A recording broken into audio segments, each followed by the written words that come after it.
اللہ اپنی تعریفیں کر کے نہیں بتا رہے تھے کہ ہم نے بارشیں برسائیں, زمین میں چشمے جاری کر دیے اور درخت پیدا کر دیے.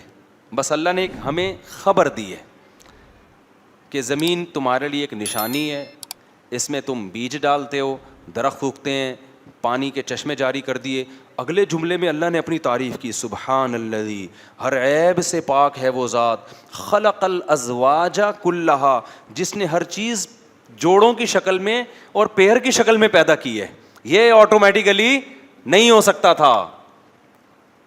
کلھا, ہر چیز اس کائنات میں کیسی ہے؟ کلھا کا مطلب ہر چیز کے جوڑے ہیں, ہر چیز میں پیر ملے گا آپ کو. اگر یہ کائنات اتفاق سے بنی ہوتی تو پیرنگ تھوڑی ہوتی اس میں, مرغا مرغی الگ الگ تھوڑی پیدا ہوتے. ابے وہ سیل جو ڈارون نے جس کو بولا تھا وہ ترقی کرتے کرتے ایک جنس بن جاتا نا.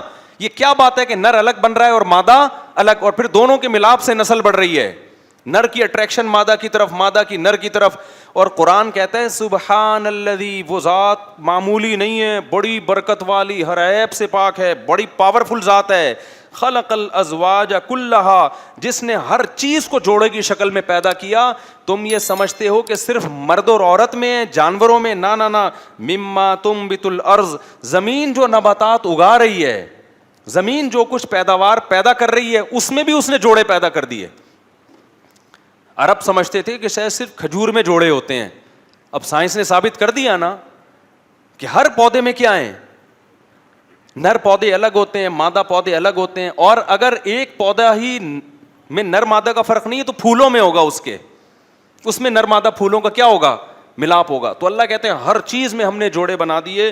مما تنبت الارض, زمین جو کچھ اگاتی ہے اس میں بھی. ومن انفسہم, خود ان انسانوں کے اپنے اندر, مرد عورت مرد عورت. اور ومما لا یعلمون, اللہ کہتے ہیں بہت سی ایسی چیزیں بھی ہیں جن میں جوڑے ہیں مگر تمہیں علم نہیں ہے. جب سائنس پردے ہٹائے گی تو پتہ چلے گا یہ ان میں بھی پیئرنگ ہے. یہاں تک کہ بے جان چیزوں میں بھی جوڑے ہیں. نہیں یاری بات میرا خیال ہے کھوپڑی میں. آپ جب مادے کو توڑنا شروع کرتے ہو, پہلے تصور یہ تھا توڑتے توڑتے آخر میں ایک ذرہ آئے گا جو مزید نہیں ٹوٹے گا, وہ پہلی اکائی ہوگی. بھائی توڑا تو پتہ چلا ایک الیکٹران ہے, دوسرا کیا ہے, یہ بھی تو جوڑے ہیں نا کہ نہیں, یہ بھی تو جوڑا ہے نا ایک. اس سسٹم کو آپ الگ کر دو, سارے سسٹم کی ایسی کی تیسی. جہاں الیکٹران کو دھکا دے کے ادھر پش کیا, وہ اگلے میں طلاق دلوا دیتا ہے وہ جا کے. نہیں یہی بات سمجھو بھائی. اگلا جو ہے نا اس کا بھی الیکٹران پروٹون کا ایک سسٹم تھا نا. ایک الیکٹران جب یہاں گیا اگلے ایٹم کی طرف یا اگلے ذرے کی طرف, وہ کیا کرے گا, اس کے نیگیٹو چارج کو بڑھا دے گا. جب بڑھائے گا تو اس سے اگلا الیکٹران متاثر ہو کے وہ پش کرے گا. اور یہ جو جوڑے ہنسی خوشی زندگی ان کی گزر رہی تھی, اس میں طلاق دلوا دی کہ نہیں دلوا دی اس نے؟ یار کیسے سمجھائیں بھائی, ہم تو سائنسدان نہیں, ہم تو اسی اسٹائل میں سمجھائیں گے. تو یہ پش ہی تو ہو رہا ہوتا ہے نا. آپ یعنی کسی کی بیوی گھر سے بھاگ گئی, جوڑے تھے نا, بھاگ کے اس آفس میں جاب کر رہی ہے وہ. آج کل لبرل لوگ کہتے ہیں نا لڑکیاں گھروں سے نکلیں ایکچولی جاب کریں. یہ ایکچولی جاب سے ہو کیا رہا ہے, جب بیگم گھر سے نکلی جاب کے لیے آفس پہنچی, وہ یہ الیکٹران جا رہا ہے. یہی ہو رہا ہے الیکٹران کے ساتھ بھی, یہی ہو رہا ہے. جو بجلی پیدا ہوتی ہے نا وہ یہی عمل ہو رہا ہے کہ آپ کا جوڑا تھا, آپ پہ پازیٹو چارج, بیگم پہ نیگیٹو چارج. بیگم گئی جاب کے لیے آفس. جب وہ آفس گئی ہے جاب کے لیے تو وہاں جو مکھنچو بیٹھا ہوا ہے اپنی بیگم کو بھول کے کدھر توجہ کرے گا؟ وہ جو پازیٹو تھا نا, جو اس کے لیے تھا, اب وہ پازیٹو کہاں ہو جائے گا؟ وہ چارج اس طرف مائل ہونا شروع ہو جائے گا, اس نیگیٹو کو اپنی طرف اٹریکٹ کرے گا. تو یہ والا جو مکھنچو گھر میں بیٹھا ہوا تھا نا, اس کا نیگیٹو گیا اس پازیٹو کے پاس, اب یہ کسی اور کی نیگیٹو کو تلاش کرے گا, کسی اور کے الیکٹران کو کھینچوں میں.